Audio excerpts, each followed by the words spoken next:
Hey YouTube, today I'm going to give you a quick tutorial on how to replace the rear differential fluid on a second generation Honda CRV. Before we begin this service, let's gather up the appropriate items that we'll need to do the service.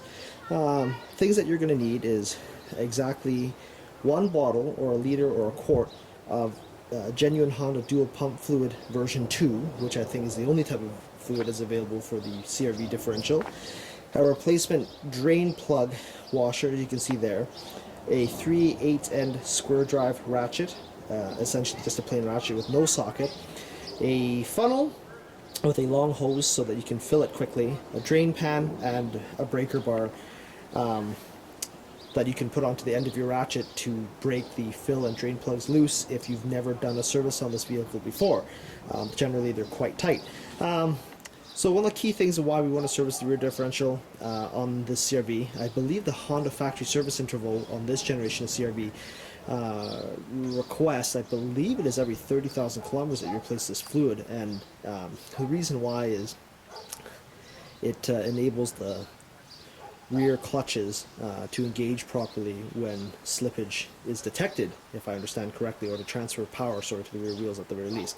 So let's begin by draining the rear differential assembly. This is what the underside of the rear differential looks like on the CRV.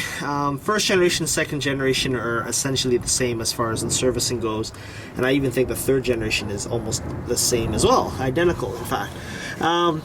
Right here you'll see that this bolt here is the actual drain bolt, and then directly right above it, right here, is the fill plug. So what we're going to do here, as a service tip in fact, is always break the fill plug loose first before you drain the differential. There have been circumstances where people have drained transmissions or differentials and have not been able to fill them because the plug was seized or they just didn't have the right tools. So you always want to start with having the ability to fill something that you're going to be draining. Since the CRV has never been serviced before, the fill bolt and drain bolts are quite tight, so I'm going to use this extension pipe to break the fill bolt loose. Once I've loosened the fill bolt and the drain bolt, I open up the drain bolt to let the fluid out. And I'm not sure how well you can see this in the video, but there's about 800 milliliters or so, or just under a liter of rear differential fluid or dual pump fluid 2 fluid inside this transfer case, and the color of it is actually quite dark, meaning that it's never been changed, and on top of that it's also very dirty. Dual pump fluid 2, I'll show you what the new fluid looks like.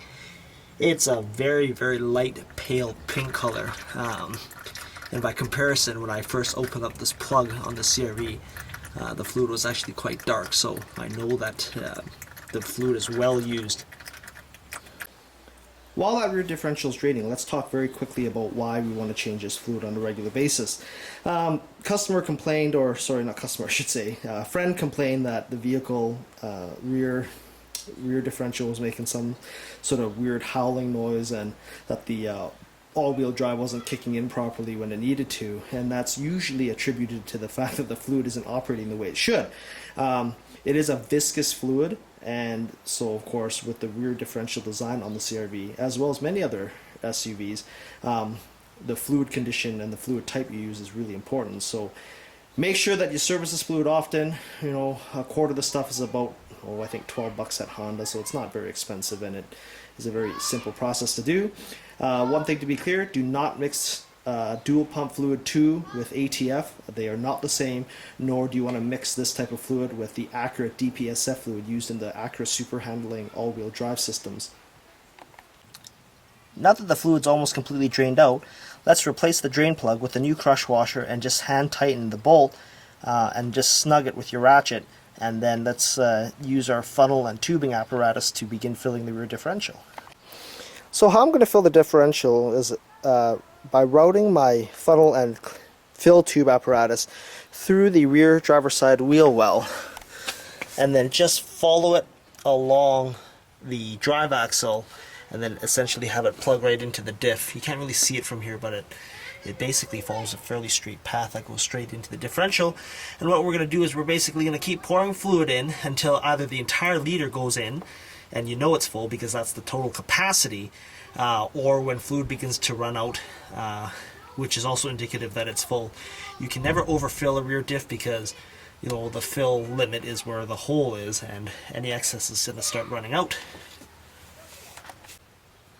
So this is a sign that the differential is just filled. I was able to pour the entire liter in, and a drop just started forming. And I'm not sure if you can see the color in this video, but you can tell that the new fluid is almost clear. It's an extremely faint pink color, but it's nothing compared to the dark brownish red looking stuff that came out of the diff. Now that we're done filling it, replace the fill bolt, ensuring that the washer is still intact. If it's worn, you can either replace it or simply clean the old one and reuse it, and then just hand tighten it and then use your ratchet and snug the bolt down. This is what the difference between old spent fluid looks like and brand new fluid. So as you can tell, this fluid here, that's what came out of the differential, and it's, from my viewpoint, it almost looks as dark as lightly used engine oil. And this didn't mix with anything else, by the way. And this is what the paper towel looks like with brand new DPF or dual pump fluid version 2 looks like. For those who are wondering why is there a version 2, it's an improvement over version 1, and we'll leave it at that. Honda engineering could explain why it's better. More likely for low temperature performance than anything, but as you can tell, it's practically clear with a slight hint of pink, and this one is burnt and kind of gross looking. So service it every 30,000 K and you'll keep your differential happy. It's inexpensive to do, and I think I've spent a total of maybe 20 minutes doing it. So very simple to do, cost effective to make your rear diff perform at its very best. Rate, comment, and subscribe.